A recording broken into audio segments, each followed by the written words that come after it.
You're listening to Studio 57 Radio, your home for underground hip-hop, rap, and R&B. Studio 57 Radio.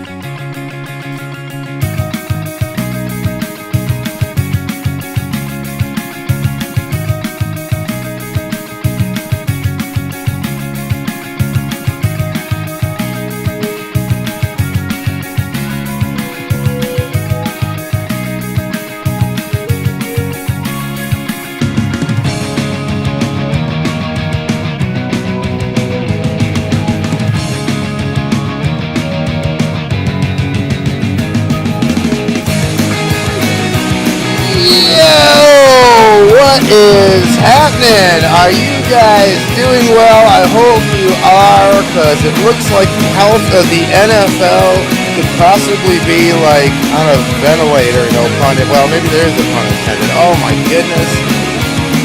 Corona, you can't even get away from it in any way, shape, or form. It's everywhere. It's all around us, and we're trying to get your mind off it, but we can't, because it's infiltrating our sports once again. So we're going to have an interesting evening. Hopefully there's no real breaking news like before, but we'll see, and we'll get into it on this another crazy episode of DSR2. So without further ado, let's do the do that we do at DSR2. I am Scrappy, and here's your host, the man, the myth, the legend, Johnny the Boo.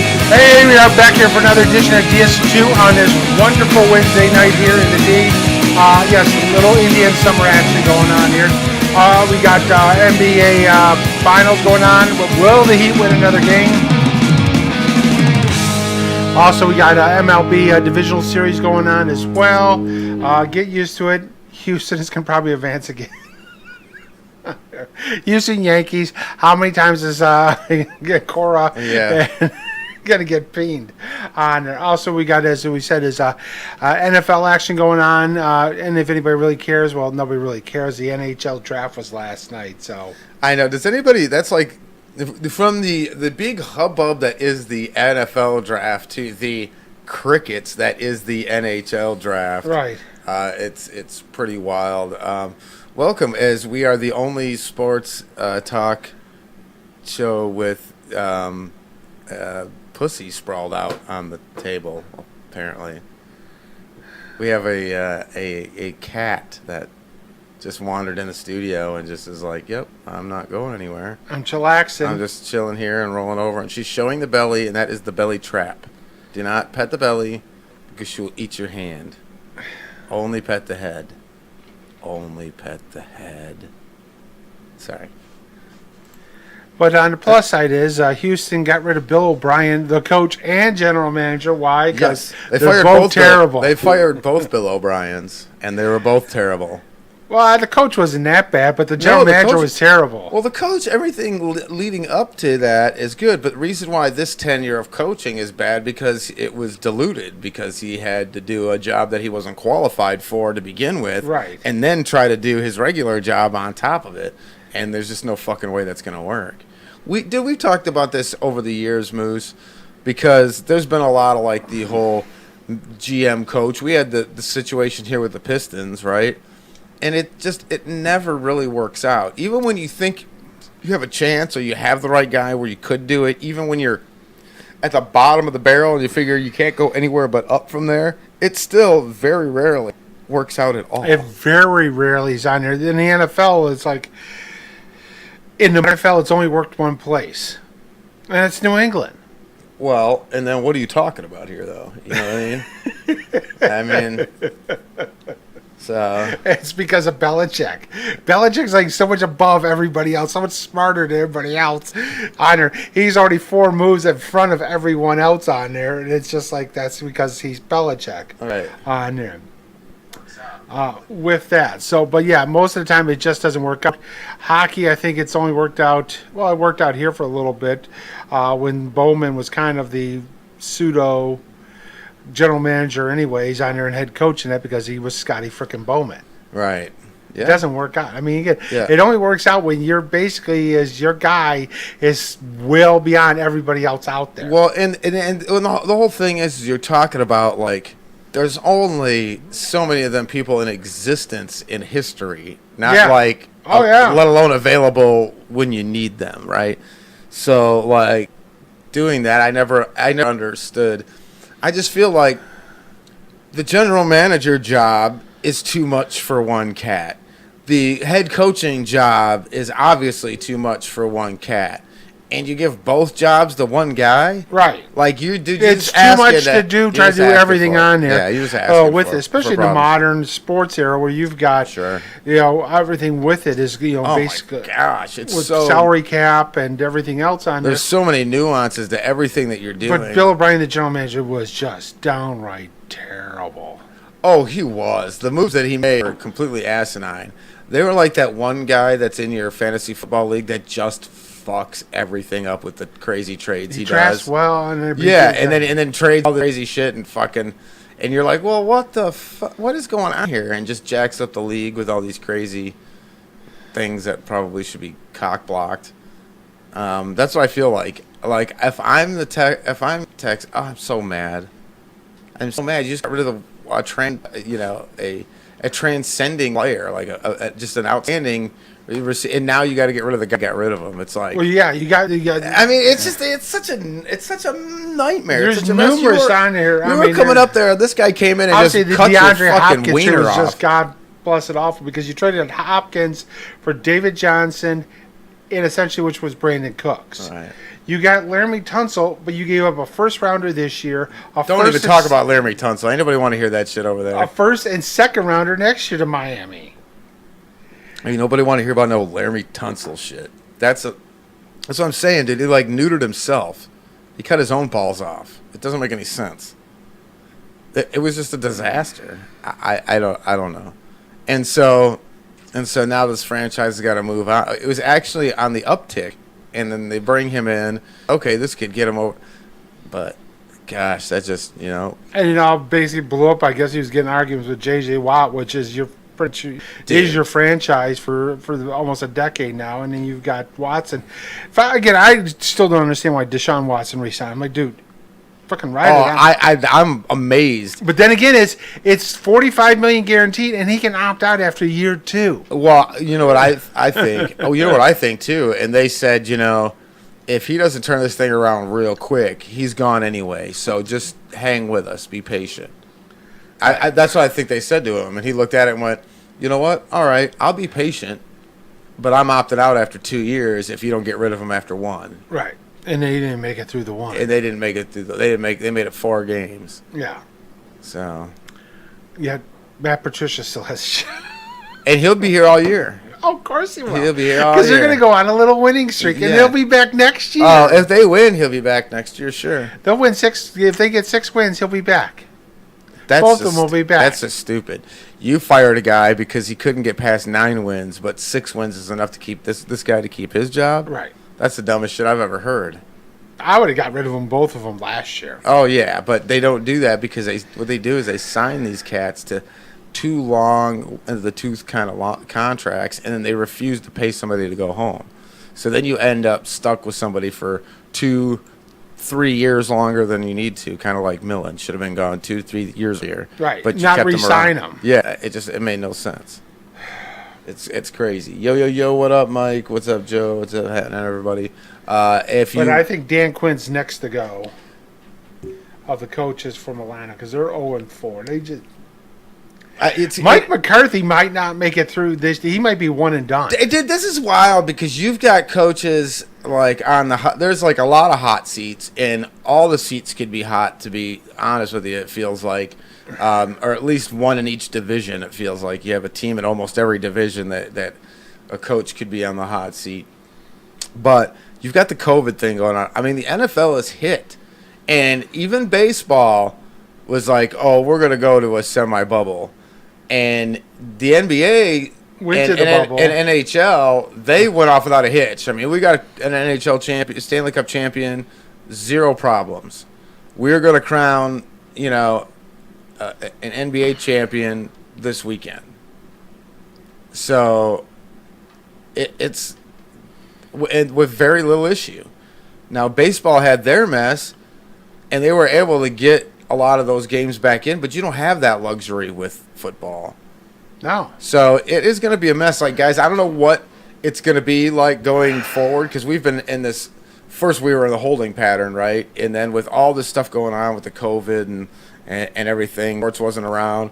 So a lot of people just kind of got away from sports and we finally got it back. We had this huge rush of watching it, and now people are kind of laying back because, there's all kinds of different things kind of going on that doesn't make sports feel like sports. From weird digital, virtual fans to cutouts to fake crowd noises to political ads every 5 seconds, and the whole political climate in general. I think people are just over a lot of that stuff. Weird scheduling, sports overlapping each other, a lot of different things that are contributing to why you're not, a lot of people are cutting the cord.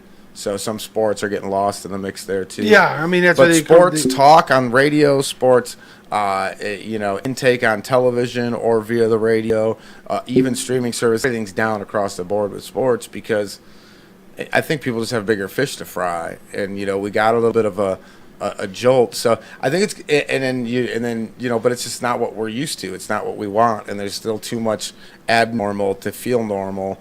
And I don't know how things are going to go for us as the weeks go on, because we could very well be talking about pauses in the NFL. How is the NBA going to come back with their next season? What's going to go on with that? Because this could carry on longer than any of us imagined when all this started. So it's going to be a crazy month or so, I think, coming up here for the NFL and rest sports that are running.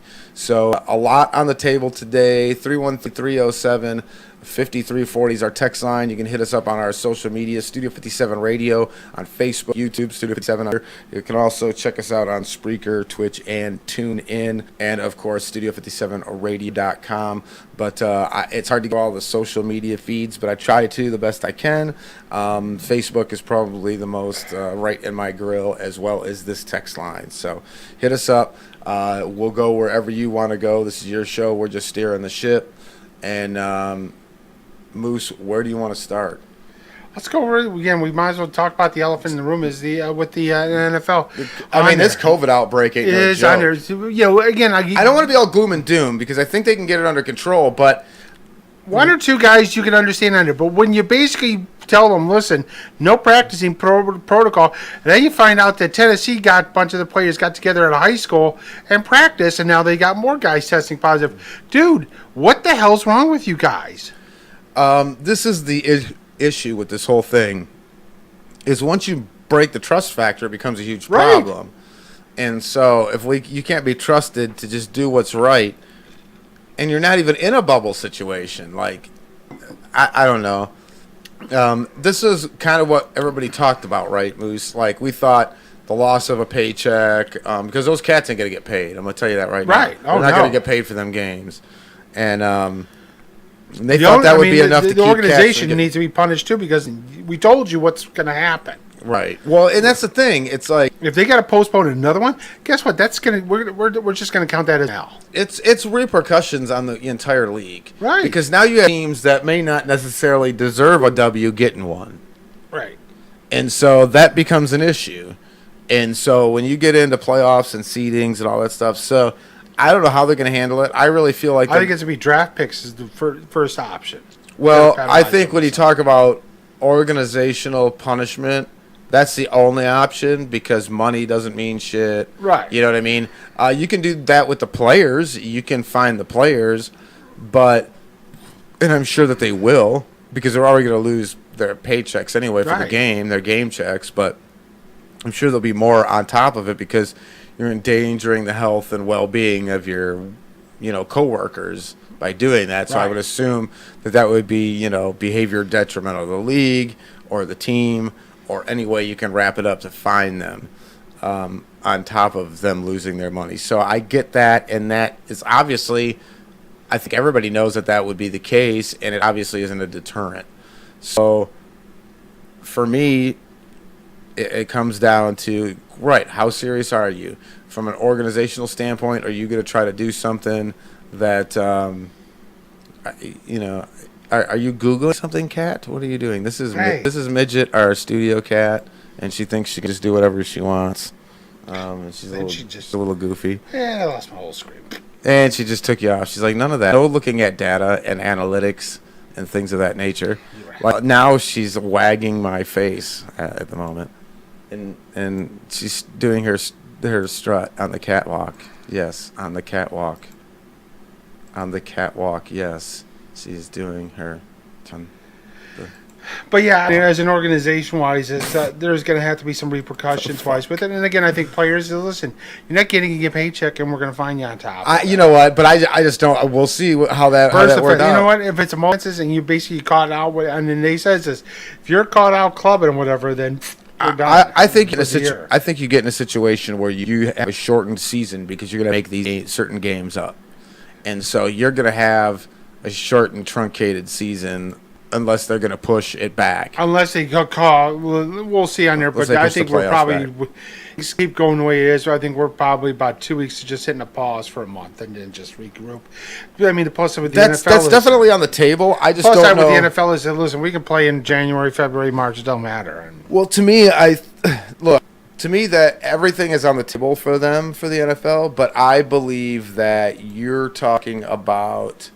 Probably more likely is that they're going to shorten the season and maybe expand the playoffs. Like, I think they want to just get these games in, as many as they can get in, and get that money and get out, because then they can regroup for next season. Right. And if they say take what they've learned. Get on board, listen, we're going to cut down there, but we're going to allow more teams into the playoffs. Maybe another 2 teams on each conference and go from there. So I don't know. So we'll see how it plays out. I don't want to get all gloom and doom. I think they'll get it figured out. I just think you're going to end up in a situation where you're going to play 14 games and still have a 17-game week or 17 week game season. Yeah, right. And then you'll just have some weeks they'll be making up games. I mean, and they're going to have to pick which games they let go, non-divisional games, or whatever. I don't know how they're going to do it. They can't do double headers. I just don't see stopping everything for a month and then having to push everything back from there, because you're talking about how do you deal with like Super Bowl and advertising. And I know they could play the Super Bowl anywhere and everybody will watch it, but there's a lot more to it when it comes to these contracts and what are they willing to do, what can they do, what's available to them there, how flexible are some of those things. We're not really privy to that information, so I think that's going to have a bearing on it too. So and once again, like I said, the NFL is going to get their money, so they're going to try to get these games in no matter what. I mean, you saw Cam Newton got it, and they're like, you just stay home, the rest of the guys can go, and they'll just test and then travel out and play the same day. Like, they didn't give a shit. They actually took 2 planes. I know. They didn't give a shit. They took 2 planes. The guys that basically had contact with Cam Newton, you got on one plane and everybody else is on the other. Ain't that some skanky shit right there? Because now whoever's flying that plane's got to be around a bunch of cats that could have fucking been infected. Right. So there's any crew flying in that plane is the Rona plane. Who wants to fly the fucking Rona plane? It's like, but you're at the kid table. I'm not flying the Rona plane. It's a bunch of bullshit. Bullshit. On there. So we got all that going on. And then obviously we got Bill O'Brien getting fired. And of course over the weekend at the games and everything, as much as we griped about the Broncos and Jets, actually the first half was okay. The second half was just god awful to watch on there. I mean, how bad are the Jets? Do you lose to a guy who was on the practice squad and he was signed off the street, didn't even get drafted with Brett Rippon? Now we're not talking Mark Rippon, we're talking Brett Rippon. Yes, ends up that's like his nephew. Yeah, ends up beating you. The Jets are god awful. The Jets are, in my opinion, the worst team in the league. I don't even think it's really close. We went on a whole diatribe, and I'm sorry, Jet fans, but last week, we kind of told you how it is. It's not changing anytime soon. No. That's a total The only mess. team that might be just as bad as the Jets is in damn stadium, and that's the Giants. Giants. Oh, we were talking about before. I said, woe is us, the Detroit sports fan, but at least we ain't the fucking Giants or Jets. I mean, if you're a New York sports fan outside of Buffalo, you're not feeling it. The Bills are like, bam, baby. Yeah. Josh Allen has become the man. Yeah. He was always pretty good on here, but now that he actually has a legit number one receiver with Stephon Diggs, he's taking his game to the next level. Yeah. Well, you get that rapport, and you start getting timing routes, and start getting all. That's the biggest thing is all those like timing plays. I mean, once you start to have a guy like that, then yeah, I mean that's what a quarterback wants. You want that. You want a decent run. Obviously, you need to be protected, but then a confident behind. So those are the kinds that make quarterbacks happy. I mean, if he knows he's going to get the ball back and the defense is going to cover his ass, then he's going to be more apt to do, and, no guts, no glory kind of thing. And if, I don't know. I want a confident, gutsy quarterback. I'll take the consequences of that, Right. He's a big kid. He's got a good arm. Now he sees that he can throw accurately because he's got a legitimate receiving core, and he can run like a freaking deer too. I mean, dude, he can. With that, so we had that, and the Giants lose to the Rams. Giants are just terrible. They are just bad. Yeah. Well, is he one and done? Is the judge the? I don't know because again, Gettleman should be gone, but again, they didn't really. They have They lose Barkley. Daniel Jones, I don't think is all that bad, but again, I wouldn't take him number 6 overall. What the hell were they thinking on that one? I wouldn't have took him in when they did. I'm thinking just round. take on there and just tank for 2 on there, and they didn't. You look what happens there. And again, the Rams have actually, the defense-wise, is pretty good wise on there. Yeah, their defense Goff is Goff. I mean, we'll see what happens there. And the running game is going to be a work in progress, running back by committee-wise on there. So, but we'll see. But the problem is that the Rams are in the NFC West, and that's a damn tough division. It is. On it. And then Burrow gets his first win, baby. Well, I told you. I mean, he's got it. I mean, the only thing that's going to stop him is the rest of his team. Yeah, I mean, Mixon had a back-to-back good games on there. Yep. Problem with it, they were going to play Baltimore this week, so that's going to be an interesting. Wise there. And the Jaguars, I mean, Minshew had on it, but whatever. I mean, Minshew's not the answer in long term in Jacksonville either. No. On that. Once again, he's like a young version of Fitzpatrick. He's just a guy that, you can harness some stuff sometimes, but he's not the guy that you build your franchise around. No. So, not knock at his play, and he's definitely entertaining. Kind of reminds me more of a Flutie in that respect. That I would say he's entertaining, a step above a standard backup on there, but he's not a long-term starter. No. There. And the same thing with Fitzpatrick, journeyman on there.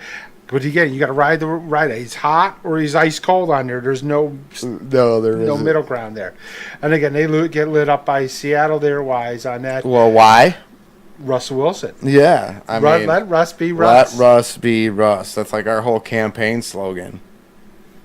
I mean, we've been talking about it all year. I had a meltdown on here a few weeks ago over that stuff. Now let Russ be Russ. And then what do you need when your offense is not clicking? Just come to Detroit and hang out for a weekend. Yeah.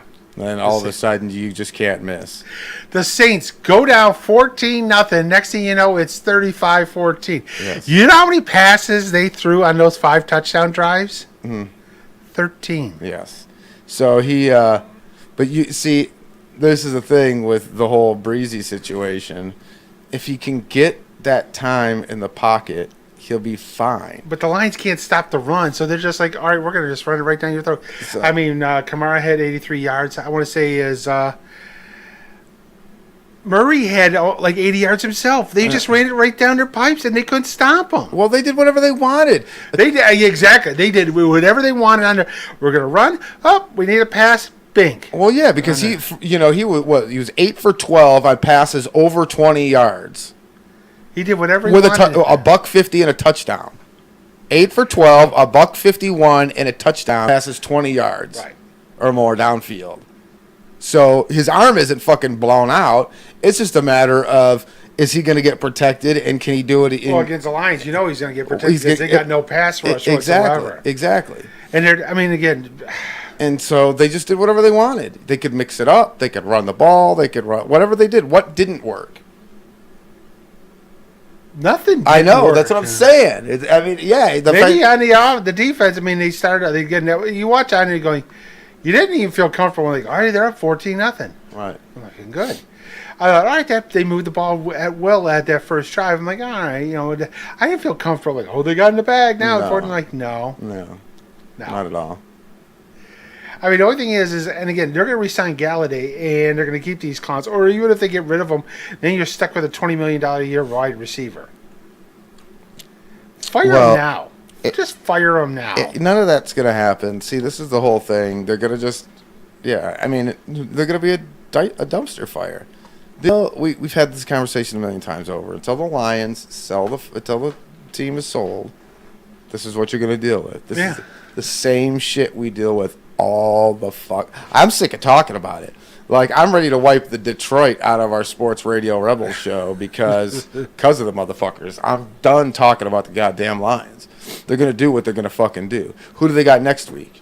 They're on the bye this week. Oh, yeah. So the bye they'll lose the bye week, too. They'll lose the bye, and then they come back and they face Jacksonville. They'll find a way to lose the bye. If they lose to Jacksonville, man. I want them to lose to Jacksonville. I want them to basically go, like, 2-14. Then we know they're going to get rid of them. We don't know that. Do you know that? Do you really know that? They got to get rid of them. They should have gotten rid of them. They should have got rid of them. They're the only team, since Minnesota did, that's basically has blown double digits leads to start the season in every game. They haven't won at home in almost a year. Yeah, you watch the Lions home games, and the stadiums are empty not because of COVID. They let everybody in, just nobody's going. They should let them because at least you would hear boo. Yes. You know what? Can you? I know, pump that noise in just do it more realistically, like boo, boo, boo. It's just it's funny because they don't even have actual crowd noise because every other NFL team has crowd noise pumped in that's actually drawn from their own stadium. But since there's no actual audio to get from Detroit, they just use random, technical sounds. Yes. And so they sound horrible. An 8-bit sound. Yes. Bang, bang, bang, bang, yeah, bang. it's like all beeps and shit. On it. As bad as, we gripe about the Lions on there. Cowboys defense has just got awful on there. Gave up 320 yards rushing to the Browns. I mean, it was Chubb gets hurt. He was off to a good start, and he got hurt. And then Kareem Hunt had a good game. Ernest Johnson had a good game. Odell Beckham had a monster game because he had basically 2 touchdown receptions. Landry with the crazy lefty. With the lefty, baby. 47-yard touchdown pass. And then Beckham gets a 50-yard on a reverse later in the game. I know. But he launched that thing like he was Lamar in Revenge of the Nerds with the javelin, but he got it there. But don't act like he was throwing some kind of he had a jump pass that some bitch, but he got it there. I was like, you guys, that shit made me laugh. I was like, they're like pulling out all these like little high school trick plays on your fucking ass, and you're getting fucking embarrassed by them because they didn't have a fucking clue. No. It's like they never saw the shit coming. Like, I could see it coming a mile away. Give me that. Oh, yeah, they came back and all. But freaking Browns are up by, huge. And garbage they said, time. whatever. Yeah. We're up by, 27 points. We're going to let up on there. And then when it came out, you know what? Never mind here. Oh, wait, they're getting close. We're going to just hit a reverse and hit over 50 yards on that.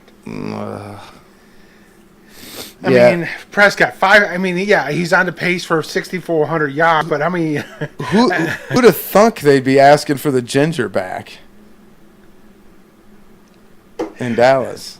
I mean, seriously. Marinelli? It seemed like he was better than, Well, the offense is, Dak is looking great, but, dude... Dak ain't looking all that great. I don't think he's looking great. Why do you think he's padding his numbers? Great? I mean, what is he doing? Padding the numbers. Yeah. I mean, watch the first. Look at his stats. Eliminate the fourth quarter where they got to 24 times in the quarter. He hasn't. And tell me what he's done. He hasn't done a goddamn thing. Pat Stafford. Yeah, exactly. And that's exactly what he's doing. He's turning into a Matt Stafford type quarterback. Only I just don't think he's got the guns that a Stafford's got. No, he doesn't. Hey, guess what Stafford does that fucking dude does not do? He's got how many fourth quarter come from behind wins does Stafford have? 29? Yeah, 30, 30? something like that. Yeah, because he came back against Arizona and won that one. Right. So what's Dak got? Fucking 1, 3. 3. And he wants $38 million a year? Dude, here, we'll take Zeke for the remainder of the year. You take Stafford and we'll give us a number 2. Because we're not going to re-sign him for $38 million. Bye. Good luck on that one. See how I like you that.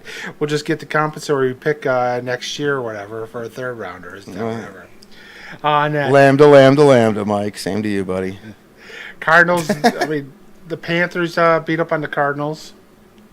Yeah. Teddy Two Gloves, baby. Oh, I'm telling you. What's going on over there?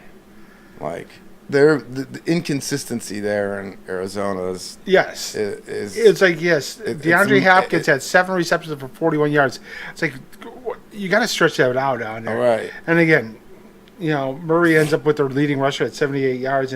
But, yeah, they need to stretch it out a little bit. Or they need to get something running out of Kenyon Drake or just go with the on it. But just figure that out. But, again, Teddy Two Gloves is not a bad quarterback. No. He's a great game manager. He'll get you decent plays. He's not like wow me kind of numbers, but like he's in the right system. He can because he did that last year with New Orleans. Those 4 games. Well, sure, yeah. I mean, look at the system that's designed for that. But with that, it's like they're not that bad. Under the 2-2, but considering how terrible their secondary is, but they're not that bad on offense wise. I think again, Teddy Two Gloves is okay wise on there. And again, we got the Washington football team benched Haskins after last week. It's not his fault. No, it's not. But that's an ugly situation over there. Because you got a coach that came in and doesn't necessarily want this guy. Right. You know what I'm saying? So what's the hurry for him to make sure this kid comes back? And he's already benched. Yeah. And he's not even second. No, he's third. He's third. Alex Smith is going to be the backup. Right. I'd start Alex Smith over Kyle Allen. Well, that's what's kind of messed up. But he's got a relationship with Kyle Allen. Right, because that was his boy at last year. Yeah. So that's why this is kind of happening. He would prefer, because you're in a situation where, like, he needs to earn some brownies. He needs to win some games. I mean, are they going to basically say move on from him after 2 years? Who knows? Haskins is. I thought Haskins at the end of last year, and even what you've seen this year, shows flashes and shows like he's got it. The problem is Washington has no help whatsoever. Right. I mean, other than McLaurin, who do you got on that team? Nothing. You don't have an offensive line. You don't have a running game. You don't have any other receivers other than McLaurin. That's it. Right. That defense is a pretty damn good defense. If you had any resemblance of an offense, they could use how bad the East is this year. They could win the East. All you need is a resemblance of an average offense, but you need an offensive line and at least a decent running game. Yeah. I don't think Haskins is the problem there as well. No, I don't either. But there's so many problems internally with that organization that you got a long way to go. And shit, man, your fucking coach is getting goddamn cancer treatments at halftime. Right. So, I mean, it's just a fucking mess over there. Again, you have the worst ownership in pro football. I mean, it may be in all sports. I mean, yes, second to maybe. Because you could fight on who's worse, him or James Dolan. Right. On it. And actually, one of the entertaining games, unfortunately, we didn't get on it, was the Chargers and the Buccaneers. Was a really good game. No, that was a good game. Yeah, sure. And Tyrod Taylor's going to be my starter. No, man, he's now. No. Herbert is it. Yeah. But, I mean, it is what it is. I love them unis, Charger unis. The baby blues. Damn, every time I see them, I was just like, yeah. I like those. But I'm still not buying in. I mean, they're going to make the playoffs, but that's about it. Yeah, I don't expect. They may win the division. They may be the wild card out of there. But again, they're not going to go far on there because I don't think I'm not buying into their defense wise on there. And Brady still doesn't have protection. Yeah, I was just say the biggest thing for me is offensive line, and then your defense. They don't have those all the things that matter most come playoff time, right? And I'm curious, the 3 biggest things, for me, coaching, I think is questionable when it comes playoff time, playoff coaching. I think without an offensive line, and then without a defense that can score you some points, like you don't win playoff games without those elements. And so that's the difference between the teams that are one and done in the playoffs and the teams that continue on in the playoffs. So you're right. They could win a wild card. They could get into the playoffs. I don't expect a whole lot out of them. But, they got personnel issues. I mean, just grabbing Brady and Gronk and calling it a day doesn't get it done over there. I mean, it's cute. It sells tickets, but it's not. No, and now they lost O.J. Howard for the year for an Achilles injury. Right. And so, and that war of attrition ain't over. No, because they've already announced that Godwin's not playing this week, and Fournette's not playing this week. Right. So we'll see what happens there. And again, we had another 4 o'clock game. Was the Colts and the Bears. Colts won out with it. Colts are now the number one defense in the NFL. Yeah. Defense. Well, we knew. I like that defense. To want that on there. Yep. And Rivers is just on there, but they were showing all the trash talk that Rivers does, but he doesn't swear. He's darn it, and you mean he jerk face? Stupid. There on that. I'll show you, Mister Foles. They lost this weekend, but again, that was the most fraudulent 3-0 team going in this week on there. Oh, without a doubt. They should have been 1-2. Oh my goodness! It should be 1-3 now. That's like one of the most fraudulent 3-0 teams I've ever seen in the history of the NFL. Right. I mean, they're just hot garbage. And how the fuck they won 3 games in a season, let alone the first 3 in a row. And then the Eagles actually got their win there, their first win against the Niners. So they're top of the NFC East at 1-2-1. That's how bad. We'll talk about the war of attrition finally catching up with. 49ers? Yeah. I know. I mean, what are they going to do? Like, you got no. I'm surprised they had enough guys to field the fucking team. Barely. I mean, but you have no other receivers. You got a third-string quarterback, and Kittle still goes off for 15 receptions and 183 yards. Amazing. He's a beast. I think that just shows you how good of a coach Shanahan really is. He is a really good coach with it. And I think once they get, you'll get Garoppolo back, and you'll get some of the other guys back. I think they're going to get some of the receivers back, so they'll be okay on there. But the killer is losing 2 of your 4 starters on the defensive line. Right. On there. And then 2 night games on there, neither of them were interesting. I passed out. I never made it to the second one. I watched it to a halftime, and I'm like, I'm going to bed on there. Yeah. But the Chiefs are the Chiefs. Chiefs won't lose unless they basically screw up themselves. Well, Cam plays. I don't know. It might be a different situation on Monday. It would have been closer on there, but it still is some of them fluke like trick plays at the goal line there. The shovel passes. You just got the guy cutting right across under and boop. Speed kills. I mean, you got Hardman and Hill on 2 like shovel passes. You're not going to get across there and stop them on that as well. And again, Aaron Rodgers is a bad man. He's back to being A-Rod is a bad man. Yeah, without a doubt. Toyin, 98 yards and 3 times. You know what? Guess who where Toyin was? I think a couple years ago, and it was on their practice squad. Lions. Yeah. They let him go. Oh, well. He goes to Green Bay, and well, it's the same thing. You go to the NBA. Who is the guy that is, helping out the Big 2 in LA? It's KCP. Yeah, he's been really the key to them being able to stand mirages from Miami. But we'll get into the NBA here in a little bit. Guys, if you are just tuning in, this is DSR2. We're closing in on the end of the first hour. Hit us up on our social media, Studio 57 Radio across the board. Get in on the conversation. Mike, Joe, and others all in on it. You can hit us up Facebook, YouTube, or on Twitter at Studio 57, of course. You can watch us on Studio57Radio.com, Stitcher, Spreaker, TuneIn, all them places you can catch us out. But if you want to make sure you get in on the show, 313-307-5340. That is the text line. Anything you want to talk about, get in on it. It's available to you. It's been such a weird first quarter to the NFL, but I think it's only just begun. Because with the COVID thing now starting to creep in. Oh, yeah. And you're talking about all these guys that are out for injuries because, really lack of preparation, for lack of a better word. I don't know, man. These games are going to be different. That's for sure. So, on top of the COVID's, like the physically watching the games looking different or whatever, it's just gonna be. And then you got coming up this week, New Orleans may have to move the Monday night game out of New Orleans to Indy because of the hurricane. Because of the hurricane. And that's it. Talk about weird. I mean, again, of course, it's 2020. This will be the 13th hurricane to hit the U.S. in a year. I mean, half the world's on fire. There's hurricanes flying around here like birds, and we've got that is basically decimating the entire planet, especially here. And and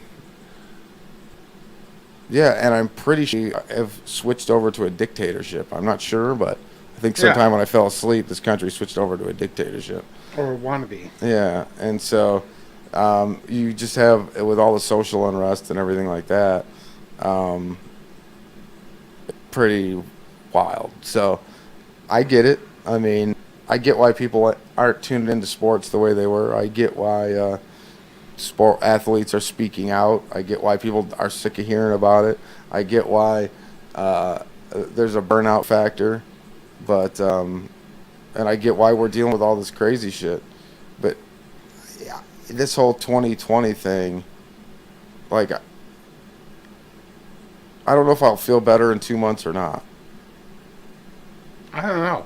It's like I said. You know what I mean? Does getting out of 2020 make it any better? I don't know. Well, like we had college football. I can't get into college football. We barely talked at all about it. Right. I mean, yeah, there were some decent games this weekend, but I haven't watched a game yet. I take that back. I watched a couple of games of some bullshit when it first started, like a Navy game, I think. I caught a little bit of like one of the games on there over the weekend, but again, it was 10 minutes. I know the Big Ten's going to start next week, but I don't know if I'm not invested emotionally into it. How's the Big Ten feeling right now about starting playing? Okay, you have all these outbreaks in college campuses all over the fucking country, and now the NFL's having their issues. How is the Big Ten feeling now? The Big Ten and the Pac-12 basically tried to play it smart. They got pressured. Right. And if this all blows up and they can't finish the season, then you know what? Because I don't think they're going to be able to. No, you got 85 scholarship players, and if you're at a home game, say like Michigan's at home, there's 105 kids on the sidelines, just players, coaches. You got 150 guys, so you're going to have 300 guys in the stadium. Right. Yeah, I don't know how I can't see how you can ask these kids, basically, because again, you're an 18 to 21-year-old. You think you're invincible. Well, and I'll do whatever I want. This is the whole thing, right? So NHL and NBA went into a bubble, so we got to take them out of the mix. So the only sport you have to compare it to right now is what baseball did. And baseball has half the players and staff. Yeah. I mean, at least. So when you're talking about twice as many people, you're talking about twice as much contact, twice as much spread. NFL, you're twice as much everything. NFL, you're more than twice. College, you're 4 times. So, I mean, dude, that's just insane to me. I mean, all you're doing is adding to the ability to spread this thing and make it even worse. We saw what happened in the White House, right? Yeah. They have one fucking meeting and everybody's sick. 19 people so far that we know of. So, and this is exactly what's happening in the NFL. It's the same thing. Tennessee does whatever, and they fucking all get sick. How many cats on Tennessee? 20-something? Yeah. Because, again, they told them basically quit practicing, and they get to go together to high school, and, well, we're going to practice. They broke protocol. I mean...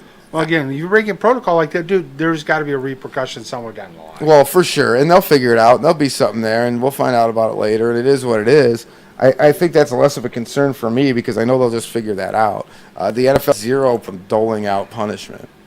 I mean, and fines. They really have a problem with that. I can't ever think of a time where they didn't roll out a fine for something, or you went, man, they should have fined them for that, because they just fine them and then rescind it later. Right. Like, they don't worry about it. Like, just fine them, everybody automatically. I mean, they fine the coaches for not masking up. Right, even though they're all tested. And the organization's another $250,000. Right. And they're all tested every day. Right. So, but once again, the NBA did the same shit, and they were all in a bubble. and they still made the coaches and the media and everybody but the players wear the fucking masks. And players still wore masks when they were doing the rest of shit. So it's, you know, I get some of that's just about exception, but, you know, the NFL's got a chance here to try to, I don't know, but I don't think college does. I don't think they have the same chance to get through here and make something happen. No. We talked about it before. It's just too much. Too many people. You're asking too many young people to make good decisions when most grown folks can't. I mean, there's still like 47% of this country won't wear a fucking mask. Right. So, like, you know, so you expect all these cats to make the right decisions in a situation where there's that many people in such a condensed area. I just don't see how the NCAA gets through this thing. But you know what? They play a handful of games and they get enough money and they justify the crazy law for 10 years and a few loyal fans are entertained, then I guess fuck everybody's health, right? Yeah. That's what I feel like when I watch the, you know, at least with the pros, they're trying to put protocols in there. It's just like your job. Our job, we got to go back to work eventually. You can just try to follow protocol as safe as you can and whatever. But when it comes to sending my kid back to school, I'd much rather not put them in a situation where they can get sick and they got to trust all these other cats to make the right decisions when obviously most will not. Or I shouldn't say most, but a lot of people will not. So I don't know. I think we've had this conversation before, and I just have this wild feeling that we're continuing to have it. No, it will be continuing at least for another 6 to 8 months. I just, Moose, I want to, I just. On top of everything else going on in this world in 2020, as I poetically put it yesterday on there after hearing about Eddie Van Halen, you know what, 2020 can just fuck off. Yeah, I mean, I'm done. I'm tapping out. Yeah. I don't want to get beat up anymore. We do this every year when a celebrity passes. We go, oh, fuck, this year there's so many celebrities, and we run down the whole list of all of them. So it's not really any different than any other year, but it just seems like it's just like it's the accumulative effect of shit, right? Well, celebrities and people you've known, well, and it's just in general, just everything going into hell in a handbasket. Yeah, I mean, it's like your sports are fucked up. The meteor, the mystery machine from Zoo, fine. Where is it going to hit? Because I'm going to just camp underneath it with a bottle of bourbon and a damn Cuban cigar. All right. I mean, or maybe a friggin' joint that rolled the size of a Cuban cigar. Yeah, exactly. And just an umbrella to keep the light off my face as it comes burning through the atmosphere. Because I don't want to get sunburned. I don't want to get sunburned until I'm completely eviscerated. Before I'm vaporized. Yes. So we still got lots here to still talk about here on that. We'll get into, again, obviously we got baseball, basketball. Maybe we'll get a little college football. Also, there's something, even in the world of tennis, that might be interesting on there. Out of France there for the French Open. Oh, they're playing on clay, aren't they? Yeah, but there's an investigation about match fixing over at Roland Garros. Oh, Jesus. Hey, man, when there's money, there's money. There you go. I don't want to play, but I want to get paid. So, Canada Mike says he'll sponsor both of us to come to Canada. Free health care. We come in, after the election on there, you know what, if it's a certain way, we may take you up on I'm telling you. He says free health care and it's legal for women to go topless. Also, Cuban cigars and weed is legal, so there you go. Weed's legal here, but we don't have Cuban cigars. No, we don't. But and you do have great beer. You know, it's not craft beer, but yes. It's still very good. It is. Too funny. And I'm sorry, but Canadian bacon's ham. It's ham. It is ham. I like our good old-fashioned American bacon over the Canadian bacon, but I eat big old fat ham steaks for dinner too, so I ain't saying nothing. But the damn butter tarts there are just the diggity in poutine. Yeah. The only thing that sucks is if you smoke cigarettes, they, cost you an arm and a leg. And they don't have Marlboros and shit like that. So. All right, we're going to take a quick break here. When we come back, we'll talk about everything else. We are DSR2 Studio 57 Radio.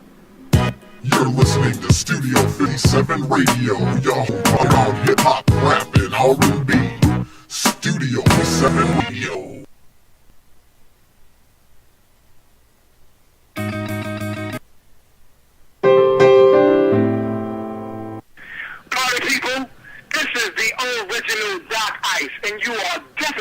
listening to Studio 57 Radio. And if Studio 57 Radio isn't on, then your radio ain't really on. Check that. You're listening to Studio 57 Radio, your home for underground hip-hop, rap, and R&B. Studio 57 Radio. Hey everybody, Scrappy here to tell you that radio show. Hang with me as I around the world of entertainment with guest celebrity interviews, games with wonderful prizes. Also, we've got the biggest library of underground of any station on the net. You mix in a little stand-up comedy and a text line so your voice can be heard, and you got a pretty good little show. But add listener-controlled programming? Yeah, you heard me. Listener-controlled programming, where you, the listener, can decide what makes it on the air. And now you've got the greatest show ever created. So join my show, your show, our show, the people's show, that radio show, each and every Tuesday, 7 p.m. Eastern Time, only here on Studio 57 Radio. Hey everybody, this is your boy Big D, here today about Mark for Life Tattoos. Guys, this place is the cleanest, most laid-back studio, and artists are top-notch. And if you're lucky, you need to stop in on Friday for that old English D for only $20. Not interested in tattoos? Mark for Life does body piercings. Mark for Life is located at 22533 Van Dyke in Warren. And the guys are there 7 days a week from noon to 9. So give them a call at 757-2222. That's 586-572222. Studio 57 cents, you can get 20% off. So what are you waiting for? Call them now.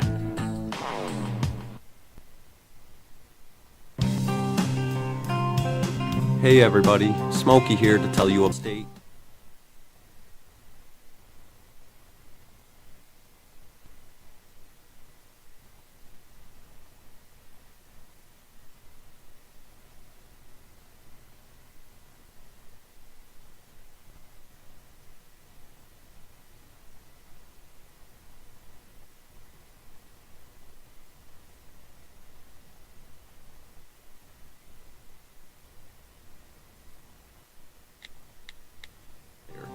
Winter fast approaching, the most important thing between you and the road is your tires. So don't put your safety in just anybody's hands. Go to Allstate. With new and quality used tires available, you can trust Allstate Tire for all your tire needs. You can visit them at 14208 9 Mile Road in Warren, or give them a call at 586-779-8759. Allstate Tire, your source for quality new and used tires. What's happening, everybody? Scrappy here to tell you about Love and Life Club. Love and Life Club is a social networking club that's located at 19960 James Cousins. That's the Lodge Service Drive between 7 and 8 Mile Road in the D. Need to stop in for $5 Fridays for great music, food, and drink. I personally recommend the chicken.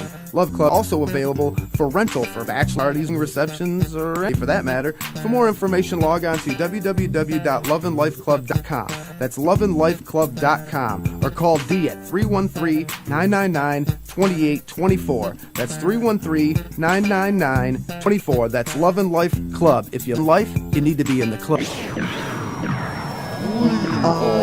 Taking over this broadcast for the ultimate underground. Studio 57 Radio. You know, when you hear that sound, you're gonna have a good time, because that's the sound of the ultimate underground. Live webcast from the Detroit area. We go to the most famous, or should I say, infamous venues in the D, and bring the underground music scene from the streets to your computer like nobody else can. There's only one catch. You never know when and where Ultimate Underground is going to take over a broadcast. So you need Studio 57 Radio all day, every day, with clues on when and where the next Ultimate Underground happens. Now there's no other station on the net that's going to give you this live webcast of some of the hottest artists. That's the Underground live on your home for hip-hop, rock and metal, Studio 57 Radio, baby. Goodbye.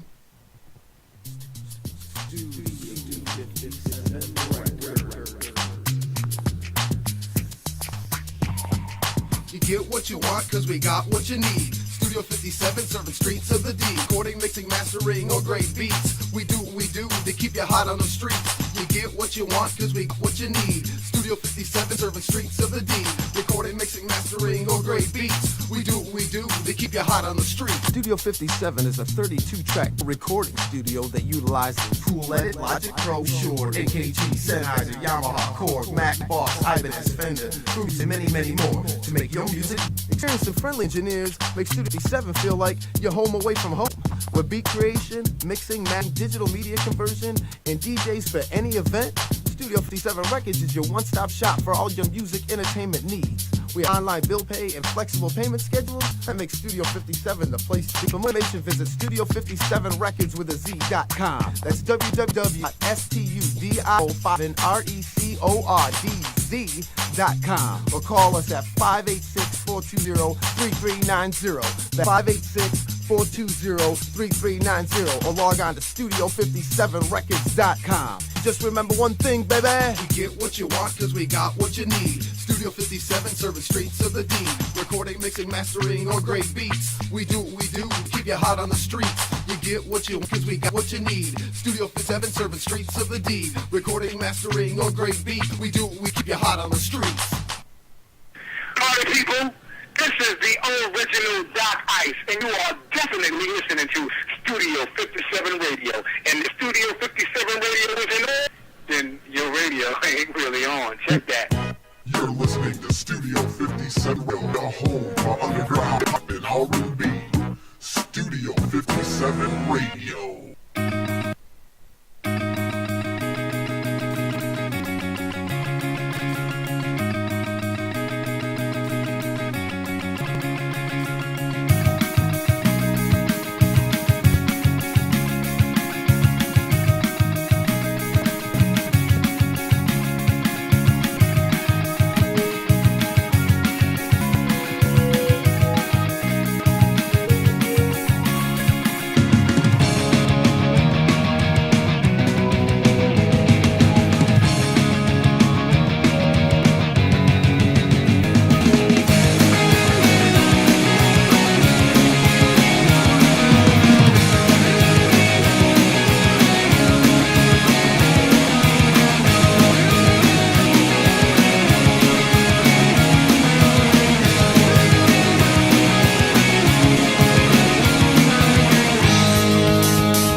That's alright, you're in luck, I guess.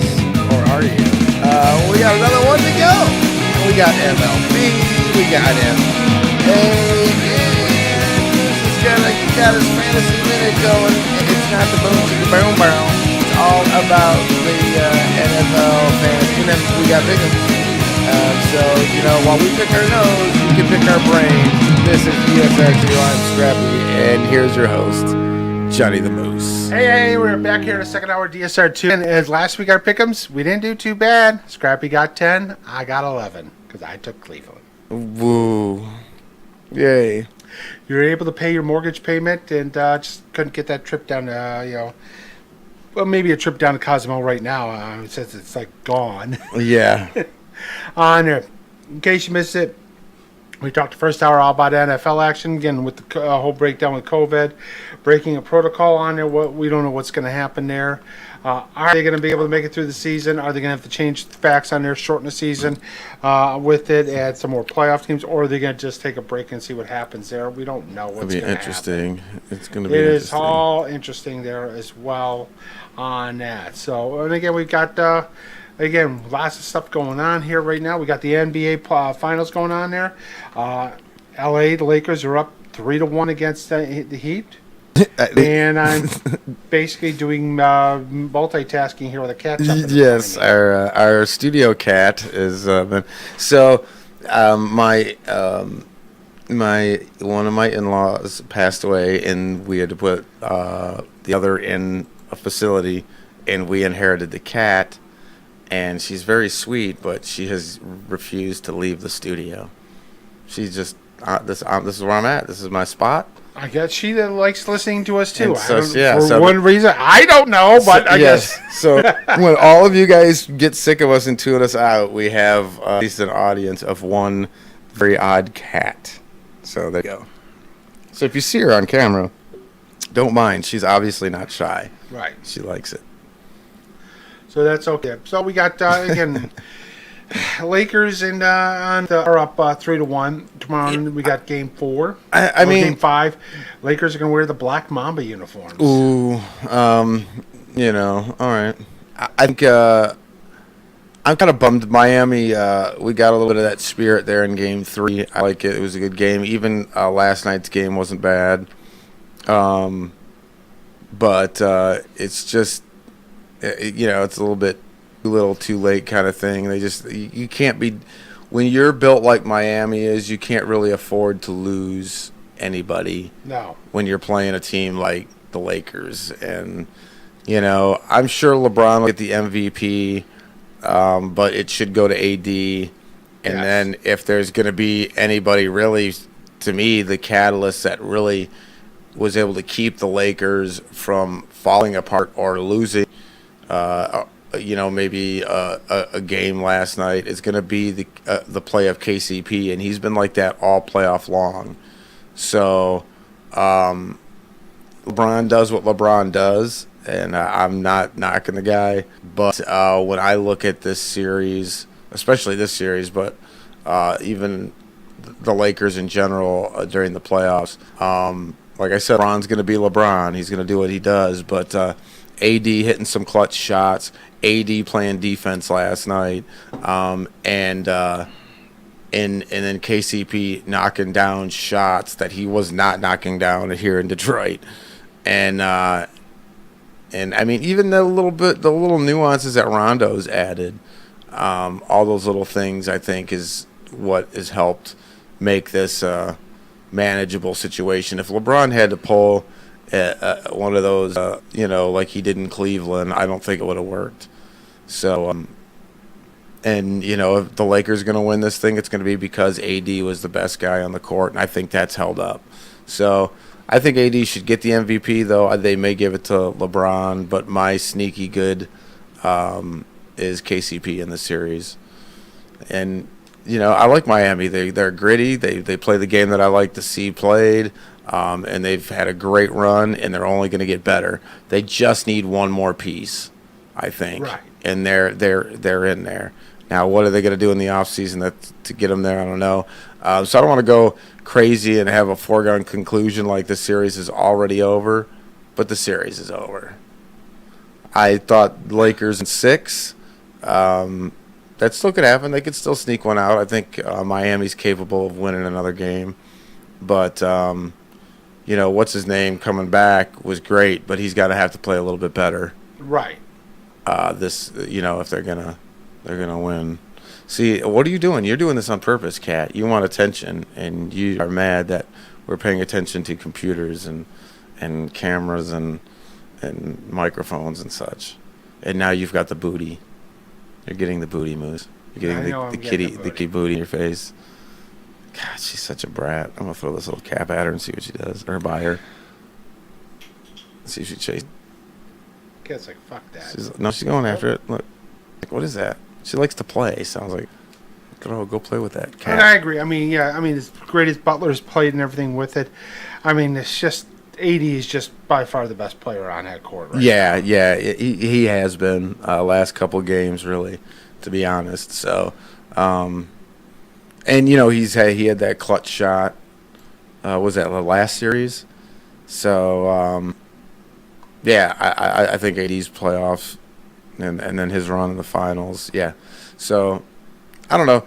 I don't know what you guys think. 313-307-5340, but it is what it is. It's it'll be LeBron's. That's going to be the conversation. LeBron's third team taken to the final.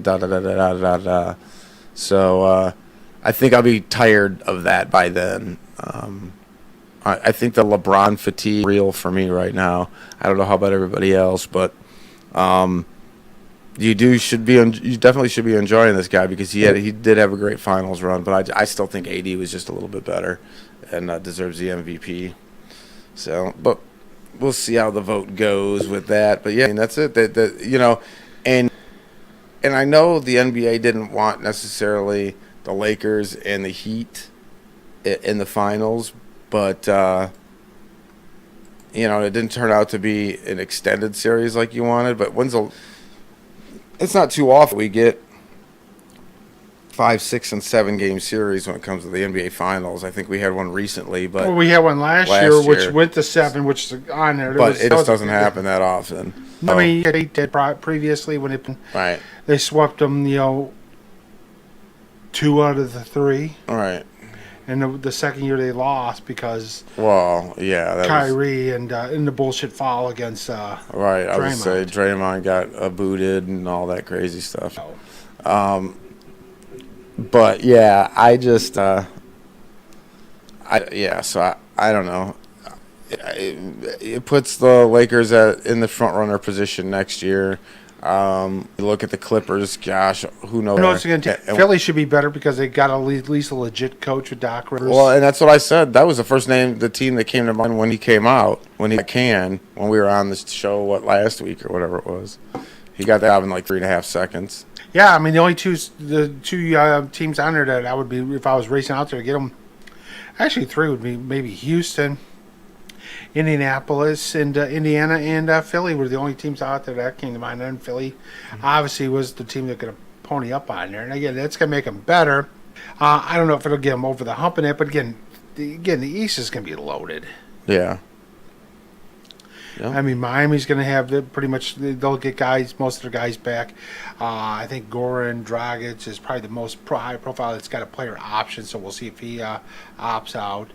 Boston's going to obviously only be Milwaukee. Who knows what's going to happen there if they're going to get another wheel there. And again, the West will be great too because you got the Lakers, you'll still have the Clippers. Yeah. Golden State's back, baby. Everybody, the whole gang's back next year, healthy and that. And you still got Utah and you still got Denver. I think, And Dallas will only be better next year, too. And this is probably part of my problem, too. So, with the way we've been trying to absorb all sports, with just the figure of life, right, with the coronavirus and everything else that we're just fatigued on, and really LeBron fatigue for me, I am very much already looking forward to next NBA season. I know we won't see anything probably till December, January, and that's going to be another thing, a talking point for us here coming in the future is how the NBA is going to deal with going through with next season. But I'm already looking forward to next season because of, the way the East should pan out. I want to see how that's going to go. We talked about it last week. I want to see how that East is going to turn out. It'll be interesting too. Are they going to do a full 80 games on there? No, I can't imagine they would do that if they don't start until December, January. And you got the Olympics coming up next year too. Right? Yeah, because they got bumped. Right. Are they even going to be able to go through that? Well, they may not be able to get NBA players. They may be playing on it. They may just have to use college kids again. Dude, what are we talking about? International games here, dude. Yeah. Why are we so confident we're going to get international games in 2021? Yeah. That's my point. I ain't worried about the fucking basketball 150,000 athletes on there. You think they're going to be right maintain the bubble? Dude, they run out of condoms. I mean, Jesus Christ. If you put them in a bubble, you better just back up a truck full of them condoms because they're just all going to be banging each other forever. Again, you've got all these people in there, obviously they're 20s. Yeah. They're all physically fit, world-class athletes. Yeah. All right, I'm done playing on there. All right, man. I again, no sex during my events on there because, again, chick dames weaken the legs. Or you see dudes weekend legs on it. Doesn't matter what it is on there, and all of a sudden it's like, okay, my events are done. I need to get a hookup. Yeah. And they're all good looking for the most part. Yeah, sure. They're all good in shape. Well, what do you want? It's like college. It ain't no different, right? You're all in that community. You're all that shit's gonna happen. It's like the real world, or whatever the fuck them stupid shows are. Big Brother and all that nonsense. Hookups. Yeah. So, Tinder, man. Bam. Yeah. You don't need to swipe left unless you're just like pushing some bitch out the way because they're all on top of each other. They're just basically, what you out there? Bam, bam. All right, let's hook up. I mean, what do they do? Do they do an Olympic bubble? You can't do an Olympic bubble. Not 150,000 people. I mean, that's what I'm saying. And again, you're not gonna say, we can't allow anybody to go watch it. Dude, we just spent $8 billion to get the damn. I mean, I don't know. Get these damn events going here, man. We got our money back. I don't know how they're gonna do it. I have faith more worldwide for basically a vaccine than I do here. Sure. And it's not even about the vaccine for me because the vaccine, if a certain... I think, again, they're doing... You have to have a pretty large percentage of the population take it for it to be effective. Right. And then again, how they've handled this whole thing on there. And then manufacturing, distribution, doing it on a worldwide scale, let alone just a national scale. You're asking a whole hell of a lot. And then expecting that to work. I mean, it's the same thing, dude. We talked about it before. You can have the rapid testing all you fucking want. And they're not accurate. No shit fucking Sherlock. When we locked down sports on the very first day, a friend of ours and a friend of the show, listen to the show, who does the testing, well, doesn't do the testing, but deals with the tests as they come in, told us, don't fuck with them 15-minute tests. So these rapid tests we all knew were bad. They're not accurate, and it's not working. And they're rapid testing in the NFL, and it's not saving anybody. They're rapid testing in the White House, and it didn't save anybody. Testing done, and a vaccine is going to have to be around for a minute before it's effective. So tell me again how we're putting millions of people into one little area in an international showing of athleticism? Yeah. Really? That's what we're doing? We can't even get college campuses together for college football and college sports on a limited basis, but you're going to now take that on a grand international worldwide stage and level? That shit is mind-boggling to me. I don't see how we get there. I mean, and you guys can go ahead, 313-307-5340. You've killed me before. You killed me on my take with college football, and guess what? You can go to Scrappy Damus if you want, but I haven't been that far off. College sports has been an unmitigated disaster. We talked about it before it all went down. The NBA, the NHL, we're going to go into a bubble. MLB and NFL, not. I said that is a mistake. The bubble is the only way it's going to work as long as the bubble isn't infiltrated and your bubble isn't a bubble no more, right? We had the whole game. And they did have a little bit of that, but they put a stop to it. Bubble's no longer a bubble. Your bubbles are broke. If your bubble's broken, your bubble's no longer a bubble. Yeah. Trademark copyright. So now it's the same kind of thing here, with the NFL. So in the NBA, MLB had to concede to a fucking bubble situation for their playoffs. So, right. I mean, how do you do an Olympic-sized bubble? I just because I still believe I don't see when's the dates for the games. When's that supposed to happen again? I know it's 2021, but how far in the year? August. So we got a little time. Yeah, we got 10 months. You got 10 months, but man, that's lofty in the direction this country's going. Yeah. I mean, I don't know. I mean, maybe I'm overreacting, and I'm not trying to be all gloom and doom about the shit, but that this is all a litmus test to see if we can even get to Olympics.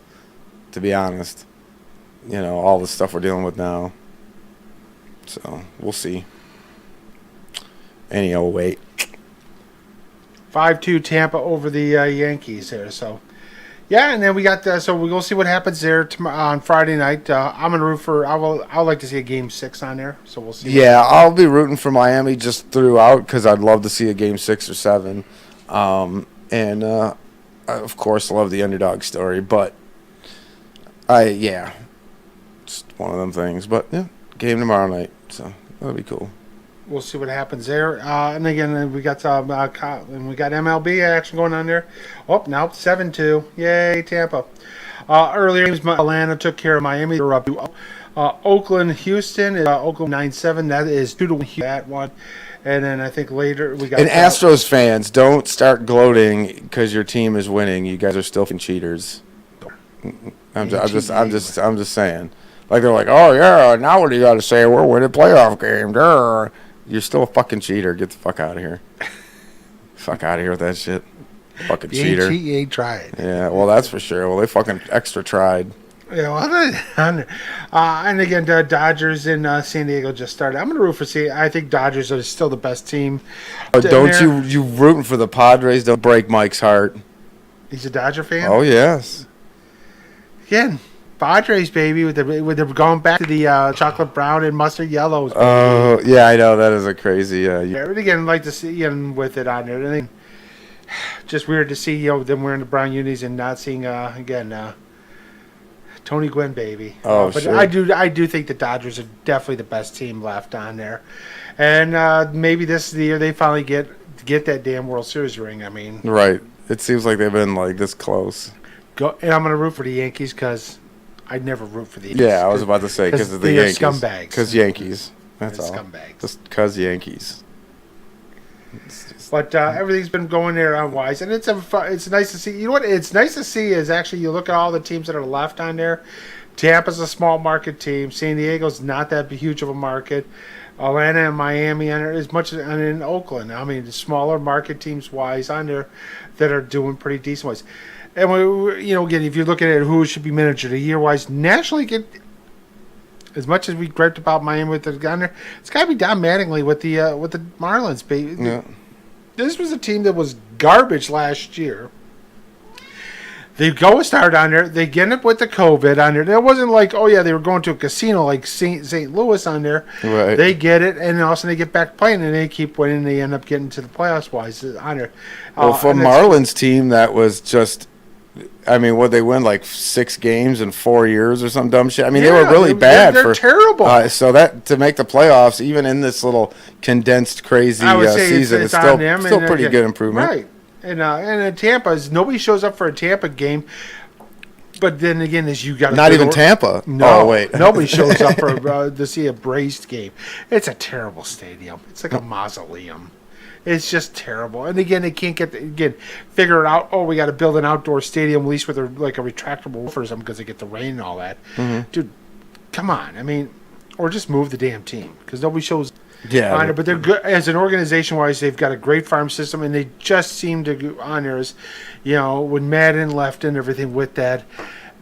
It's just a nice. I mean, Tampa's a really good team-wise on there. I think they got a great organization. And again, that comes up and they have a plus year, and then they sell everybody off when they can't afford them. You just lost your sponsorship from Canada, Mike. I told you break his heart. But I do believe the Dodgers are going to win.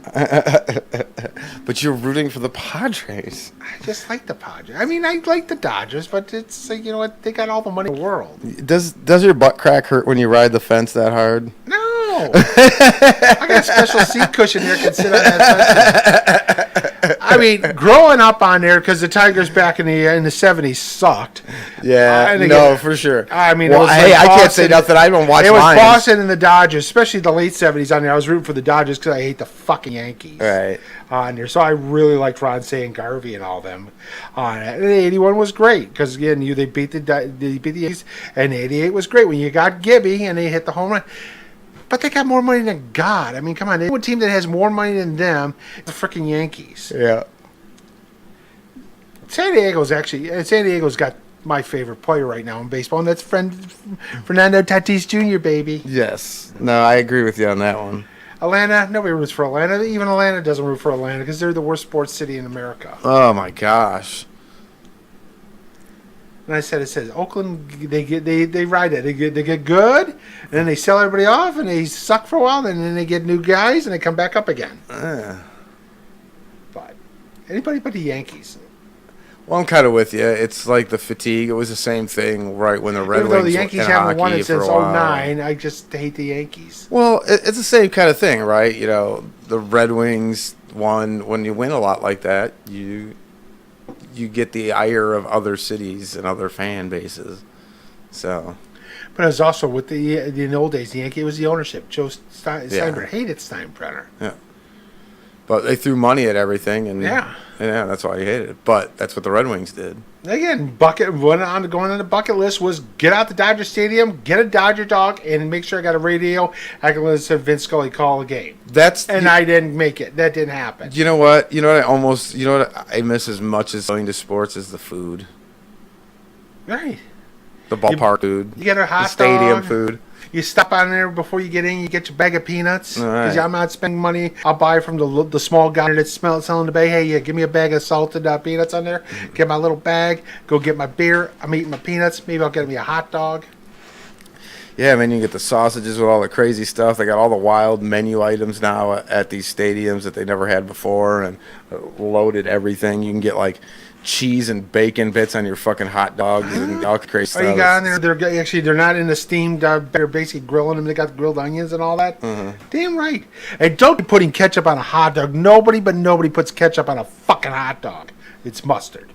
Okay. It's the way it's supposed to be. Psychopaths put ketchup on a hot dog. But yeah, it's been nice to see that we got the base class going. And actually, most of these games have been decent on there for the most part. We'll see what happens there, and it's gonna be a lot of ups and downs on there. We'll see what happens with the Tigers. Tigers need a new manager. Yeah, Alex Cora's AJ Hinch. I don't care if you cheat. Get us the winner, damn it. I don't care. I'm telling you, right? That's right. On there, we'll see what happens on that. Interesting is Supreme Court's minor leaguers class action lawsuit about getting paid. Wow.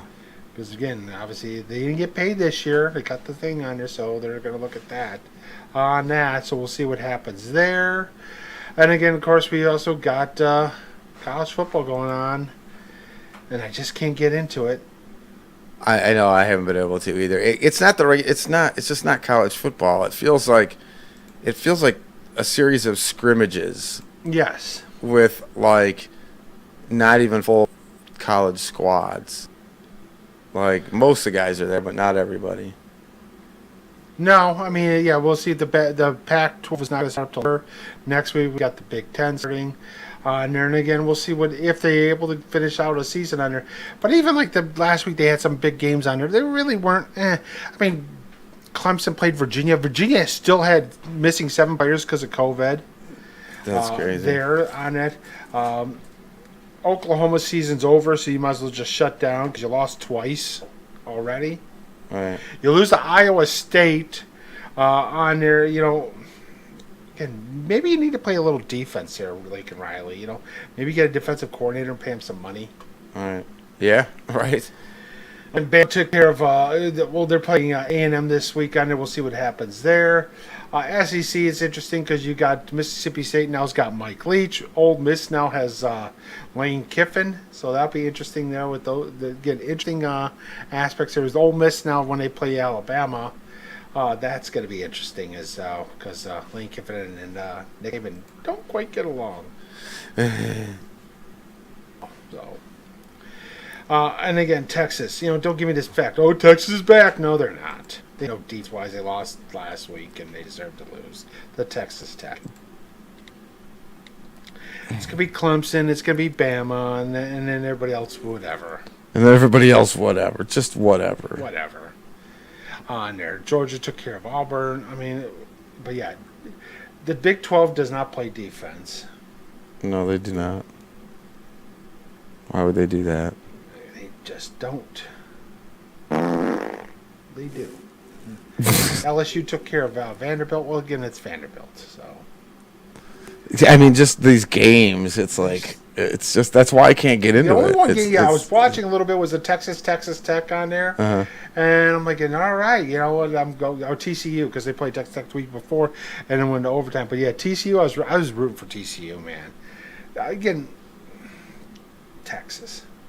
And Oklahoma, I did watch a little bit of the Iowa State one on there, and I was definitely rooting for Iowa State. Yes. But like the Big 12, I mean the SEC, I haven't watched one iota of Big 12 of SEC or ACC games. And even then, the other two games I watched maybe 15 minutes. Didn't watch a whole lot. Just whatever. Here, eat my lunch, eat my bologna sandwich. Got to get a game on. And that's about it. But I have not. I mean, I haven't watched any of the pregame stuff on there for either on Fox or ESPN. I'm just like, yeah. I'm just not vested. No. Maybe when the Big 12 the Big 10 starts up on there, because it's Michigan, I'll get vested. I don't know. Maybe. I don't know. I'll probably watch the Michigan State game. Yeah, it's on Halloween. Yeah, so I mean, I'll do that. Cause that'll be that Saturday. But Michigan State's gonna be terrible. Yeah, it'll be that. That works out good. Yeah, I'll watch that game. Watch it before the trick or treaters, and we'll see what happens. Hopefully, the weather will be cooperative, and we'll get some kids. I mean, if I got to, I'll buy candy and put them in little bags and put them on like a folding table and say, "Take one bag, please." Yeah, exactly. And I'll sit outside and get my fire pit, and I'll cocktail and smoke a cigar. Yeah. If it's nice out, if it's like last year when it was cold and rainy. All right. No, I gotcha. I hope they don't kill Halloween here. So I want to do whatever we kind of can. So we'll see how that though. It's a little, I don't know. It sucks. It does suck. Yeah, and it's on a Saturday, so you can, if they don't kill it and it's a decent weather, let your kid get out there. You know what? I'll be out there as long as somebody comes just coming by on there. I can always throw another log on the damn fire. Well, that's my take for as far as Halloween goes. Like, if you're in my neighborhood, I don't care if I'm the only house. Come get your candy. Yeah. You know, I don't care what the damn city ordinance says or whatever the state decides to do. They can kiss my ass. Yeah. I remember as a kid on there, shoot, if it was on a Saturday or a Friday and the weather was decent, hey, Ma, don't expect me home before 11. And I was like 10 years old. Don't expect me home before 11. I got to have enough candy to get me through to like. I mean, we had on there to get a friend of my next neighbor, brother us out. So it was like me and him, my sister. We didn't cover blocks. We covered at least square miles. All right. I mean, we had literally taking our pillowcase and then dumping it into a laundry basket. And he's just sitting there like looking through the prime choices he's driving us for Halloween. We had candy. My mom finally threw it out. Like, you're not going to eat this. This is like 6 months old. I'm pitching half of it out. No, candy never goes bad. Oh, eat it. It lasts forever. Oh, you can pitch the candy corns. Those are vile. The Padres just scored 1-0 top of the second. Oh, no. So that's from our international affiliate in Canada. Oh, shoot. Oh, man. Here comes our new executive producer, I tell you. Midget the cat. Up, down, down. She can't help herself. She wants to hear your fantasy moment. Yeah.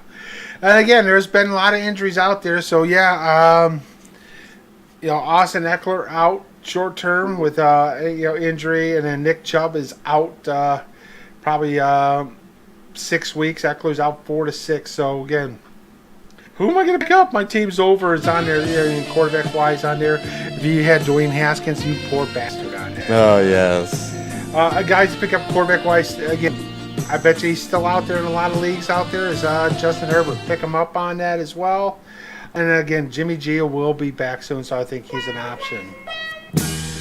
Running back-wise, there's lots of running backs on there. If you had Sony Michel, he's on the IR. Worry about it. I know Belichick hates on there. Damian Harris looked good there on there.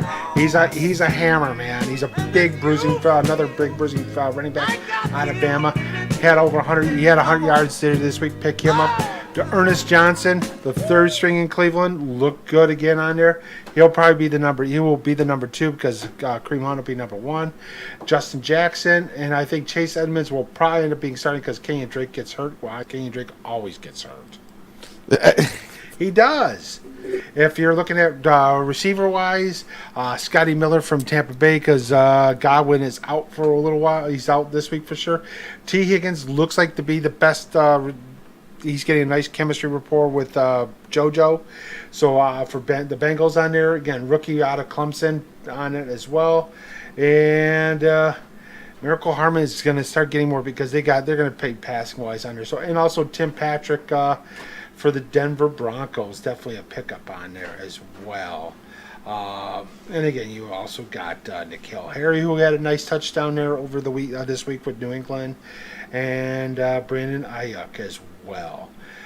Tight end wise, we're going to say again, Robert Toyan. He only had 3 touchdowns. He's probably available in your league on there. And again, same thing with Dalton Schultz. Probably a good chance he may be available on there as well. So pick them up on there. Or Ian Thomas with Carolina. And again, if you're looking for kicker or defense on there, don't even talk to me. Go away. It's over. It's all right. Bow, wow. Bam. There you go. The fantasy moment. Now to the debacle that is our pick'em. Actually, this is our down week, so probably go against us on that. But actually, if you look at most of the games on there to pick us with this week, there's not really that many close spreads on there. This is one that should be really easy to pick on there, but we'll see what happens. Tomorrow night in Tampa Bay, no Leonard Fournette, no Connor Godwin, no O.J. Howard, but they're still a 5.5-point favorite at Chicago. Weather-wise, it's not going to be cold. Actually, it's going to be pretty decent weather-wise on there.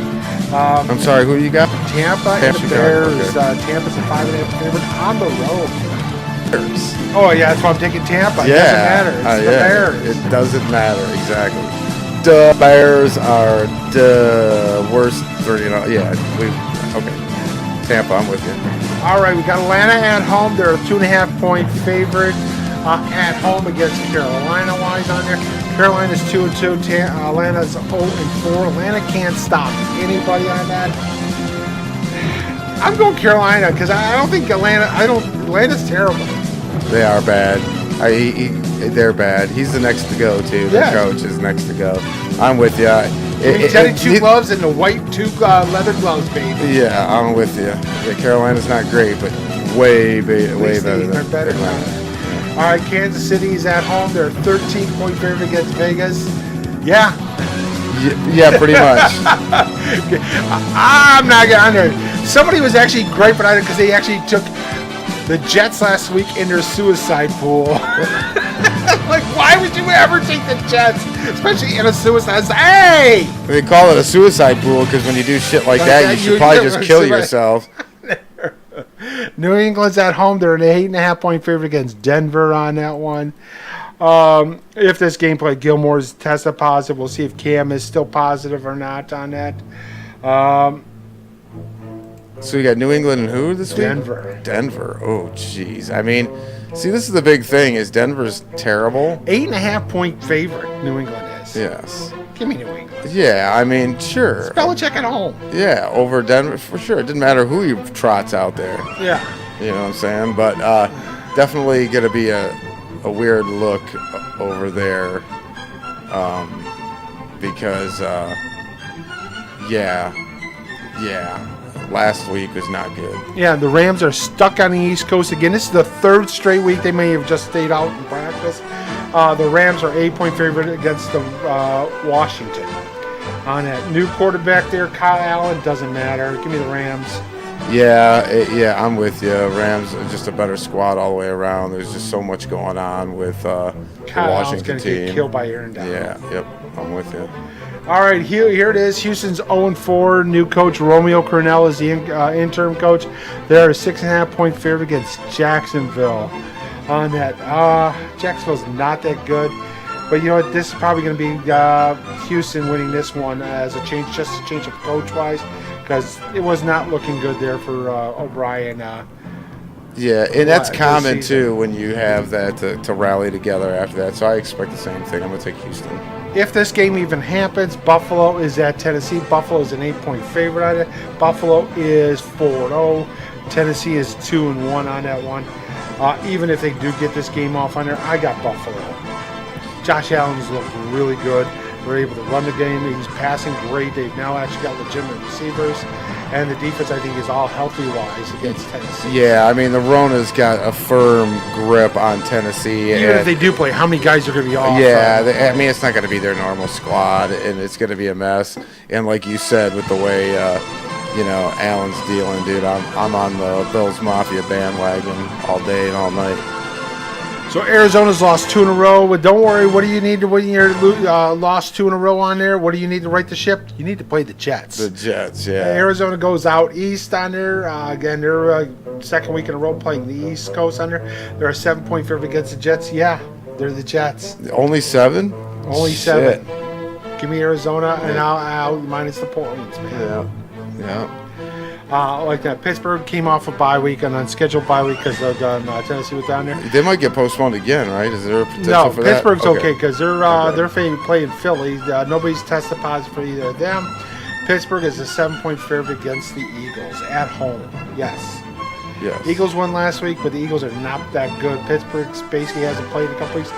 They're pretty much healthy on there. Give me the Steelers. I'm with you. I don't know how the Eagles dropped off so bad in such a short time, but they have. They're just not that. They don't have any. Again, they're banged up. Yeah. Their offensive line's banged up. The receivers are banged up, and their secondaries, other than Slay, is terrible.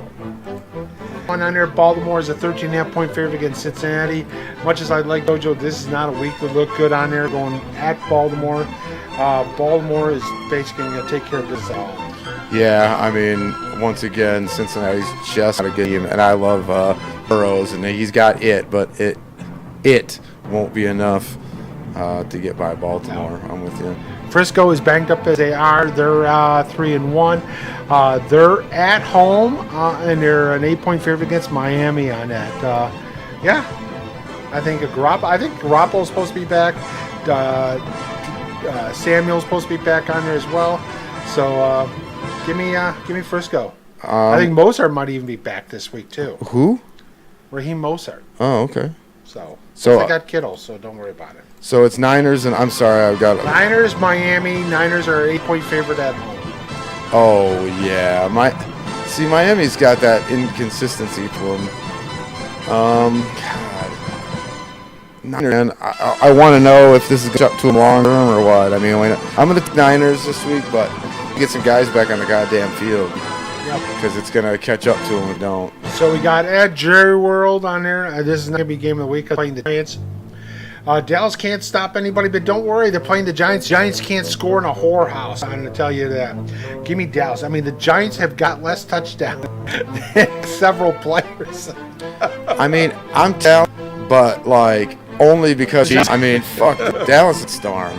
I mean, who would have thought they'd been begging for the ginger coach back? God damn. What a nightmare. Well, he's coordinator with the Giants, so let's see how that goes. That'd be awesome if they win. If the Men win this game, I am in the fucking streets more than I ever have for a loss on my record. All right, Indianapolis is out there 2.5 against Cleveland. Again, got the best defense on their offense, still struggling at. Cleveland's got the best running game in the NFL on there. This will be an interesting game-wise on there. Yeah.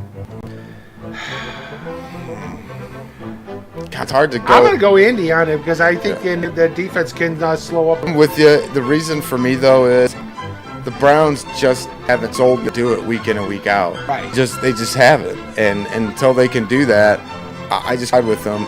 When you have a defense that's playing as well as the Colts, and the offensive line is holding up as well as it is. And I got an old Phillip Rivers, but I mean, it doesn't matter if he's got time.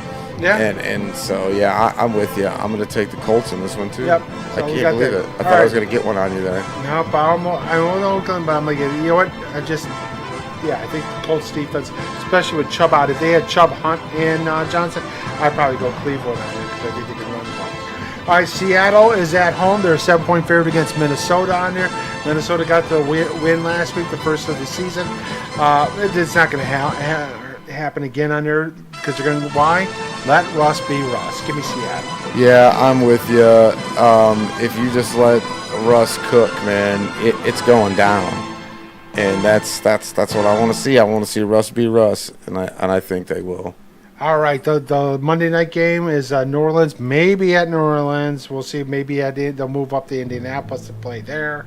The Saints are a 7.5-point favorite against the Chargers. It all depends on where this game's going to be played at on it. I think on it. Herbert's look good. Yes. But they don't have Eckler. I think Thomas will be back this week. So I'm going to go New Orleans. I'm with you on that one as well. I think they're going to have more weapons available for Breezy. I think they got a better feeling of what they can do playing against a porous Lions defense, and I think that'll Chargers got a really good run defense on there, so I don't think they're going to have. They definitely will not have the basically running game that they had last week on there. But if Thomas is back on there, that definitely opens up the passing on that. Right. And I think Traquan Smith is definitely taking strides on there, so they're going to be a little bit more versatile on offense than they had been in the past on there. And again, I'm not quite. Let's see what Herbert does on there in the big spotlight. So Yeah. No, I'm with you. I'm the same. So we need to plus get. it's 7.5 points. It's hard to give up bet against 7. Yeah. All right. We did not even deviate on. We didn't one deviate on one, did we? That's terrible. And we only picked one dog. What the hell kind of shit show is this? We just all like the same damn thing. Only one dog this week. Only one dog? Carolina. Man. I thought I was going to get by you on a couple, and I didn't. No, there's on there. I think you look on there. Is like there's like lots of 8.5, 7s, 8, 6.5, a 13, 2 13 plus spreads on there. It's just like unless there's major upsets, I don't see it. This is not the week for that to happen. Right. It doesn't feel like it is either, so I'm with you. No. I'm with you. There's our pick'ems for week 5. God, I'm super concerned about how they're going to handle this season going forward. I hope we can get all our games, and I don't want to take a break. I'm enjoying the football out of all the stuff that we got going and trying to absorb. I think the NFL is the one I'm enjoying the most, mainly because it still feels like NFL football. Because they're going to the stadiums and they're doing whatever. You know, the NBA, they did a good job. There was good quality basketball. We talked about that before, but it looked like international play. It had a different look, a different feel. But when you're watching the NFL, with the exception of those occasional shots of seeing nobody in the stands, the NFL game looks really good on television, and we're starting to get quality play. If these cats can stop getting Rona and stop getting hurt, you're starting to kick up. The quality of play. So they can get this thing under wraps, get it together, because I really hate to see a hiccup in our NFL season. Yes. We need to, damn it. Don't you take this away from us. Yeah, you know. We need this. We earned Everybody, it. the whole damn country needs this shit right now. Right. Anything that we can kind of grab a hold of. Yes. You know what I'm saying? And getting to the NFL season, getting to a Super Bowl and all that stuff, those are all big parts of our holiday traditions here in this country, whether you like it or whether you realize it or not. The NFL has shaped our Thanksgiving. And of course, the NBA comes in and does Christmas stuff. But I mean, the NFL, it's all the way through the holiday season, all the way through to the new year, and then you culminate with a Super Bowl. So I just think, you know, I don't know. You know, I want it to take us through the shitty election process. I want the NFL to be around for all that stuff, because it is going to be pretty soon the only outlet left for us. Yeah. You know what I mean? NHL's done. NBA is going to wrap up soon, and MLB has started their playoffs already. So we're going to be relying on the NFL to stay going for us to have anything to do, Moose. Just do podcasts. We'll just start doing the Ultimate or the Notorious POD, I guess, if we have no sports again. Yeah, we'll have to see what happens. No, don't say that. We can't go to no sports Well, again. here's an interesting on there is Chris Draper drafted his 18-year-old son in the 7th round for the Wings there. Interesting. Keenan Draper, right wing for BCHL Chilliwack Chiefs. Chilliwack Chiefs? Chilliwack Chiefs. What the fuck is that? It's wherever Chilliwack is. It's probably in Canada. The It's probably fucking Junior League. It sounds like a lyric to a kid's limerick or something. Yep. The fuck is a Chilliwack? What's a fucking Chilliwack? Define Chilliwack, damn it. Where is Chilliwack? Well, I don't know. But It's a place? Chilliwack's a place. Well, we'll find out here in a second. I'm going to Google Chilliwack Chiefs. Well, you better be careful because you might get someone's fans only page or something. Ah, jeez. I get Google because I'm not using fucking Bing. Bing, is that thing still live? God, what do you got? Windows 95 over there? No, I don't have What Windows. the fuck you mean Bing? I'm using Edge. What the fuck is Bing? That shit's still around? God, I thought that. Why don't you just fucking type it in Jeeves? Chilliwack Chiefs. You got an AOL CD for that? So you There can get actually online? is. Chilliwack is a town in British Columbia. I cannot have Chilliwack on my driver's license. I'm sorry. Chilliwack. I live in Chilliwack. Chilliwack where? Chilliwack is in British Columbia. They have a population of nearly 83,790. Whoa. There's quite a few people in Chilliwack. Yes, it is the second largest city in in British Columbia.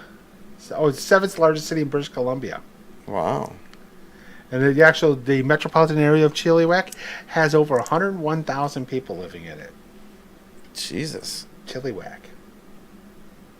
Well, I hope I didn't offend any of our international Chilliwack listeners. But I tell you, the images of I don't think Chilliwack there is it's like it looks like on the water and got in the mountains and actually it looks really nice. Oh, it's probably gorgeous. Yeah, because I just can't get over the fucking name because I'm like sick in my child, so I can't get past the whole Chilliwack. Jeez. Yeah. Also, I just think of something. in the BC mainland division, you got Surrey Eagles, the Coquitlam Express, the Langley Rivermen. The fuck did you say? The Qualicom? Coquitlam. I don't know how to Coquitlam. What? Coquitlam. That's not even a word. That's just someone fucking vomiting out of our. The fuck is that? All I gotta say is the Chilliwack Cheese logo is not all that great. No. No. They're the Chilliwack Cheese? Chiefs. Oh, I was going to say, like it's the, like the chili cheese fries? Is that their logo? Not like the Niamo Clippers, which looks like some sort of sailing vessel. The Victoria Grizzlies. That's pretty cool.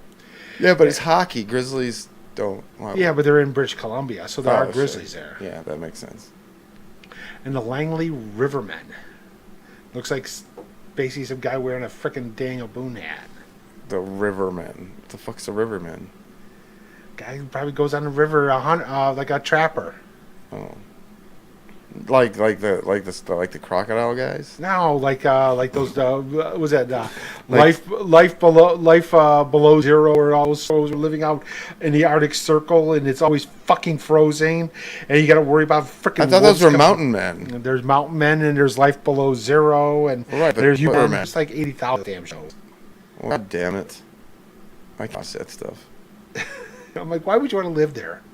I don't mind watching it, but when I see like this 90-year-old man take his broken down snowmobile 400 miles to get fuck groceries and then like almost die on the way back just so he can come back and get frostbite when he's chopping logs in the dead of fucking winter so that they can live in a fucking shack in the middle of fucking nowhere, nothing, and just cuz. And eating raw seal. Yeah, just fucking cuz. It's like, no. No. And then you made this a show, so you better be paying him good enough that he doesn't have to live in that goddamn shack anymore. He but then there wouldn't be a show. He's got I'm gonna live in the shack when they're filming it. When it's not there, he's got a freaking mansion. He's there in Malibu. They're right on the coast. Fuck that! I ain't going out there. It's cold. Canada Mike says if we want a sponsorship, we need to learn all these things about Chilliwack and all these other places. It's part of the entrance exam for citizenship. Well, what the fuck? Mike, why were you not telling us about Chilliwack? Never heard of Chilliwack before. Oh, man, they got the Witichi Wild, which it's got a wolf. That's pretty cool. The West Kinglow Warriors. Powell River Kings. Salmon Arm Silverbacks. Salmon Arm Silverbacks? And their logo's a gorilla. What the hell is it? Oh. Well, Salmon Arm is just kind of weird because it's the name of the city, but it's got a fish in it. Yeah, and its name. But their nickname is the Silverbacks. So Prince George Spruce Kings. What? The fuck is that? A plant? Are they a plant? No, it looks like again their colors are red, white, blue, and it's a crown, a very ornate crown. That's nice. Albertini Valley Bulldogs. Well, you can't go wrong with Then you Bulldogs. also have the Powell River Kings, not to get confused with the Prince George Spruce Kings. Well, what the fuck? That's like the CFL when they had two teams called Rough Riders. I mean, come on. I'm gonna fail this fucking exam. I'm screwed. I'm never getting out of this country.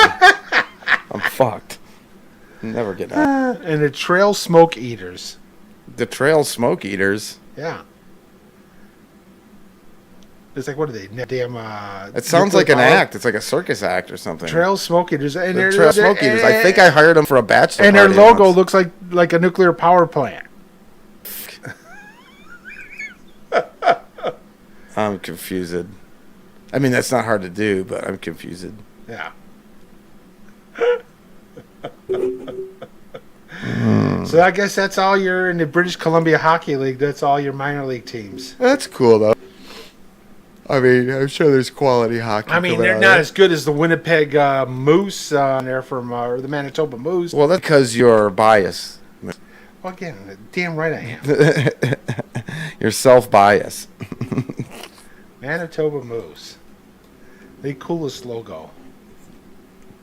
Looks like a badass moose ready to fuck somebody up. Nice. Nice.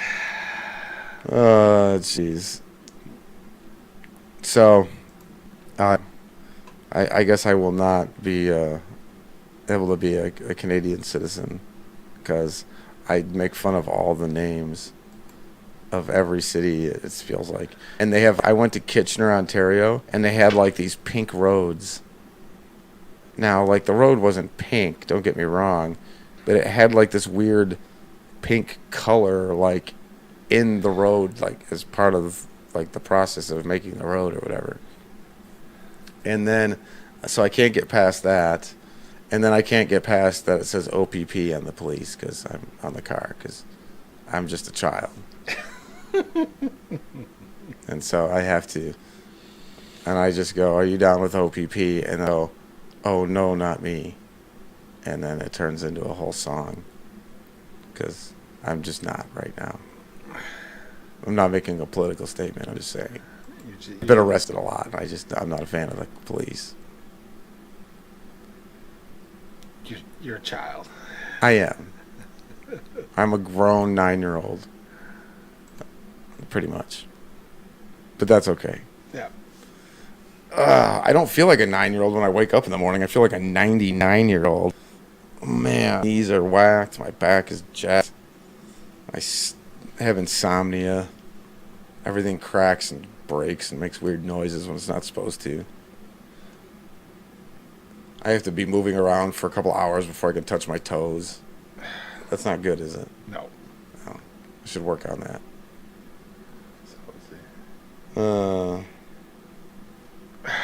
Okay, I can make fun of the Providences all I want. Ontario people do it. So I would fit in. Okay. So that's good, Mike. Thank you.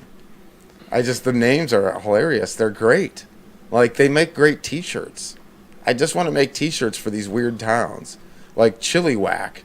I just want to have, like, a chili dog with somebody doing this thing next to it. And it's just, or like, you know. I just want to take my perverted 9-year-old brain. So we'll make fun of the provinces. So we got the Ontario on there. So we got all the Ontario teams on here. Let's see here. What's on there? You got the Erie Otters. Ooh, the London Knights. I can't do anything with that. Sudbury Wolves. It looks like a Wile E. Coyote. Sudbury.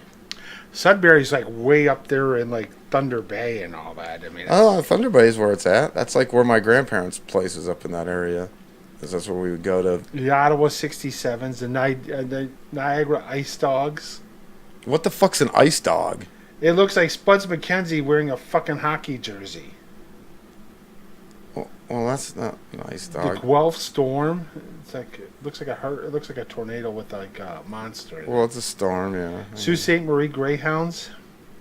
Sault Ste. Marie, is that on our side? No. That's on their side. The I know. Sarnia Sting.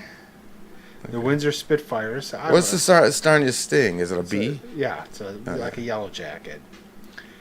And then we got the Peterborough Pete's. What is it? Just some dude It's with Pete's. The logo is just the name Pete. Oh, it's not like a guy. Like No. I'm just gonna do that. It's just gonna be dude, just some random dude with glasses. Like this is Pete. Well, we got the Flint Firebirds, the Toronto St. Michael's, just an M. Well, You also have the Mississauga Ice Dog too. No. So you got 2 ice dogs. Are you doing this? I can't do it. Sound looks like a bear. Belleville Bulls. North Bay Battalion Wembley. Well, okay. And the Plymouth Whalers. I always like the Plymouth. Oh yeah.